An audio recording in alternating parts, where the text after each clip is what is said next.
Menyadari semuanya akhirnya berakhir, Kinan merasa santai untuk pertama kalinya dalam waktu yang lama. Dia menoleh ke Vano dan tersenyum. Aku ingin tinggal di sini untuk melepas lelah selama 2 hari lagi, dan kita akan kembali setelah itu. Bagaimana menurutmu? Ini adalah kesempatan mereka untuk menghabiskan waktu berduaan bersama. Vano sangat ingin mengatakan ya. Oke. Vano berjanji dan berkata dalam suasana hati yang memanjakan, kamu dapat melakukan apapun yang kamu inginkan dalam 2 hari ini, dan aku akan berada di sisimu. Aku hanya ingin menghabiskan waktu bersamamu, kata Kinan sambil tersenyum. Jawabannya mengejutkan Vano. Selama sisa hidupku, aku hanya ingin menghabiskan waktu bersamamu, tambah Kinan, dan kali ini, ekspresinya serius. Mata Vano berkilauan. Tidak ada yang mengenal Kinan lebih baik daripadanya. Dia adalah wanita yang sangat berorientasi pada tujuan, dan tidak ada yang tidak pernah dia lakukan yang tidak memiliki tujuan. Namun, sekarang dia bilang dia hanya ingin menghabiskan waktu bersamanya. Kontras seperti itu membuat Vano curiga dia berhalusinasi. Apa katamu? Vano bertanya dengan hati-hati. Kinan tersenyum dan mengulangi, aku berkata, aku ingin menghabiskan sisa hidup bersamamu. Apakah kamu tidak suka? Apa yang kamu maksud dengan saat kamu pergi? Vano merendahkan suaranya dan niat di matanya semakin dalam. Kinan menatap matanya dan menjelaskan dengan lembut, melakukan hal-hal yang akan membuat kita bahagia dan tidak mengkhawatirkan apapun. Tatapan Vano bergidik. Dia tiba-tiba membelai wajahnya dan menekan emosinya ketika dia berkata, apakah kamu tahu betapa aku telah berdoa untuk diberikan kehidupan seperti itu bersamamu? Aku tahu karena aku juga. Kinan dengan murah hati mengakui perasaannya. Vano mengamati wajahnya, dan bibirnya tanpa sadar melengkung menjadi senyum manis. Dia tidak bisa menahannya lebih lama lagi, dan dia membungkuk untuk menciumnya. Saat bibir mereka bersentuhan, bulu mata Kinan sedikit bergidik, dan dia menutup matanya. Kemudian dia dengan lembut membalas ciumannya. Merasakan balasannya, ciuman Vano menjadi lebih berapi-api dan penuh gairah.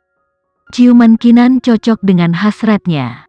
Angin laut menjilat tubuh mereka, dan sinar matahari yang hangat menyelimuti keduanya yang jatuh ke pantai saat tubuh mereka saling terkait. Mereka berpelukan, berciuman, dan tertawa tanpa lelah. Jika ini adalah satu-satunya hal yang mereka bisa selama sisa hidup mereka, mereka akan mati bahagia. 2 hari ini adalah waktu pribadi mereka sendiri. Tidak ada gangguan, kekhawatiran, atau keraguan. Mereka melepaskan segalanya untuk menikmati dunia yang menjadi milik mereka sendiri. Pada saat yang sama, di sudut dunia yang tersembunyi, Lisa bertemu dengan pria itu. Orang yang dia temui masih bonekanya. Dia masih belum menemukan identitas aslinya. Saya akan menghormati kontrak kami dan muncul kembali dalam 25 tahun. Ini akan menjadi 25 tahun terakhir Anda. Hargai mereka dengan baik. Pria di seberangnya berkata dengan senyum jahat, dan nadanya seringan membahas cuaca. Lisa menjawab dengan penuh keyakinan, tidak, dunia ini akan terus ada. Dalam 25 tahun, rencanamu akan hancur total. Apakah begitu? Pria itu mengangkat bahu dan tersenyum. Kemudian kita akan melihat siapa yang akan menjadi pemenang terakhir. Baiklah, kita lihat saja. Dengan itu, Lisa berdiri dan pergi. 2 hari kemudian, di pangkalan rahasia yang tidak diketahui siapapun, hibernasi akan dimulai. Bos, semuanya sudah siap. Silakan masuk ke ruangan. Waktu hibernasi Anda telah diatur selama 25 tahun, kata seorang antek kepada pria jangkung dan besar di depannya dengan patuh. Pria itu melihat ke ruang hibernasi yang besar, dan senyum tipis yang jahat muncul di bibirnya. Dalam 25 tahun, saya akan melihat bagaimana dunia ini telah berubah. Tetapi apapun yang terjadi, hati manusia akan tetap jelek, dan dunia masih layak untuk dihancurkan. Kemudian, dia memasuki ruangan tanpa ragu-ragu. Kelompok anteknya mulai memobilisasi, mengaktifkan ruangan seperti yang terlatih. Ruangan itu perlahan-lahan tertutup, dan pria di dalam juga menyamai kecepatan dalam menutup sepasang mata berwarna gioknya yang tampaknya mampu menghubungkan jiwa seseorang. Ketika ruangan itu benar-benar tertutup, dia masuk ke dalam tidurnya yang tanpa mimpi. Namun, jangan salah, ini bukanlah akhir, itu hanya awal. Dalam 25 tahun, dia akan muncul kembali untuk menyelesaikan keinginan terbesarnya, dan tidak ada yang bisa menghentikannya, tidak ada. 25 tahun berikutnya akan berlalu dalam sekejap mata tanpa banyak kehebohan bagi sebagian besar orang, tetapi bagi kelompok Kinan, hanya 25 tahun yang mereka butuhkan untuk mengubah dunia. Kinan terus memerintah negaranya sebagai presidennya selama 5 tahun lagi. Dalam 5 tahun itu, ilmu pengetahuan negaranya mengalami kemajuan yang luar biasa, dan dunia berubah dari hari ke hari.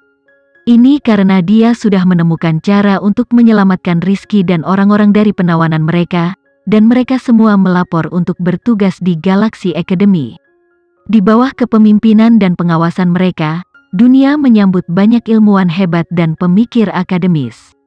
Segera, Galaxy Academy menjadi tempat lahir akademi terbesar di dunia, dan banyak yang datang untuk meningkatkan pengetahuan dan teknik mereka. Dengan pengajaran dan pembelajaran silang, lebih banyak teorema dan praktik ditemukan.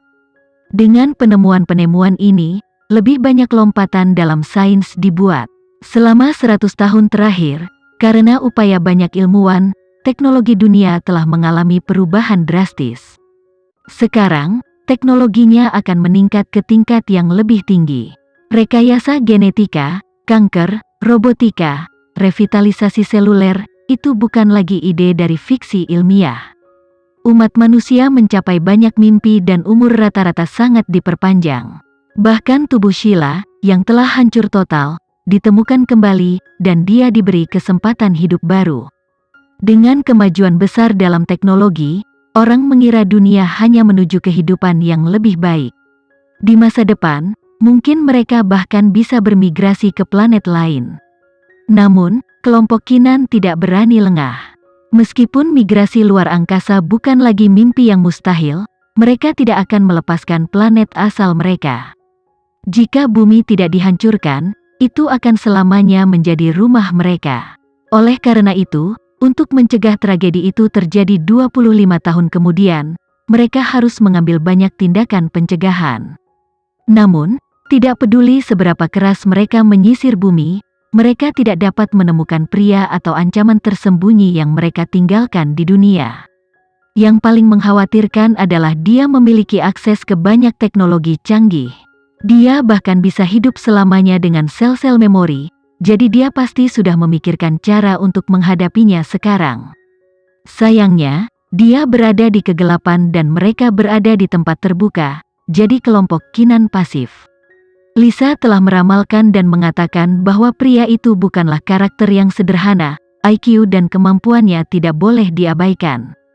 Dia cukup percaya diri untuk memberikan 25 tahun lagi yang berarti dia yakin dia masih akan menimbulkan ancaman dalam 25 tahun. Oleh karena itu, mereka tidak pernah bisa beristirahat dan harus melakukan segala kemungkinan untuk menghentikannya. Untuk efek itu, kelompok Kinan memikirkan banyak ide.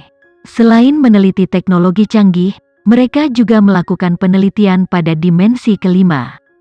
Mungkin di masa depan, dimensi kelima benar-benar dapat membawa mereka ke masa lalu dan memungkinkan mereka untuk menulis ulang sejarah. Mereka memiliki waktu yang lama untuk menelitinya, jadi mereka yakin pada akhirnya mereka akan berhasil. Namun, saat itu Kinan dan Fano sudah tua, dan Lisa bahkan lebih tua, mereka tidak akan bisa berurusan dengan pria itu lagi. Untungnya, ada banyak darah segar yang siap untuk mengambil mantel mereka. Yang berada di garis depan adalah putri Kinan dan Fano. Kinan dan Fano menikah setelah mereka kembali.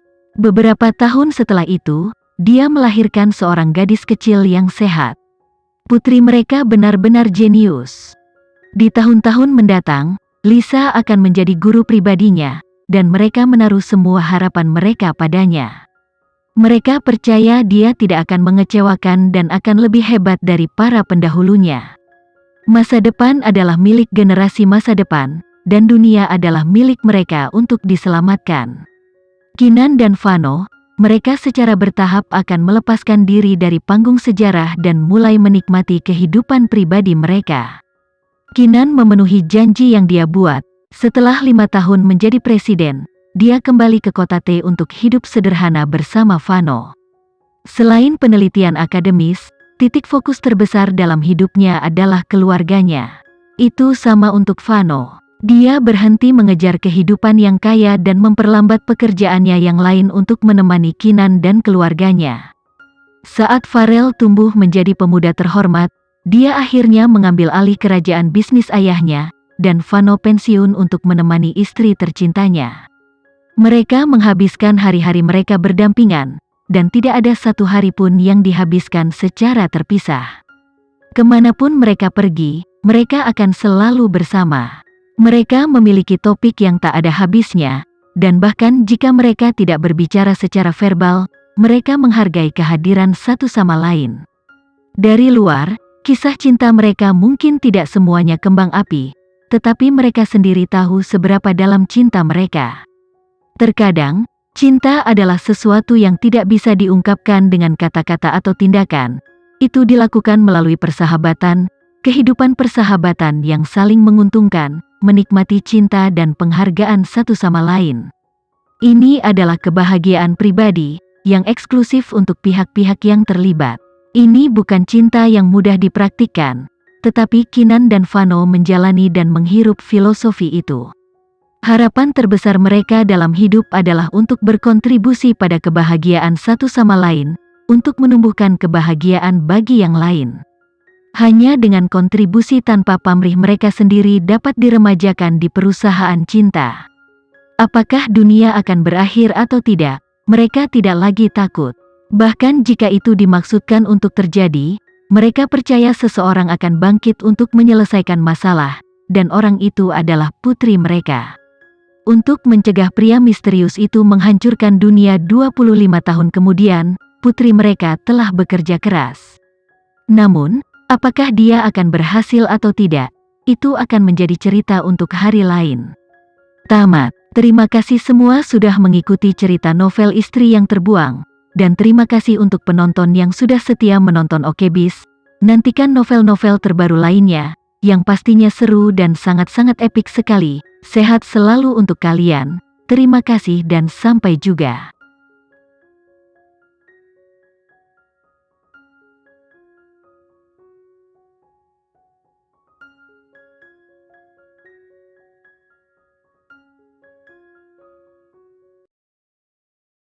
Sekian dulu ya video kali ini, kita lanjutkan lagi videonya di lain waktu.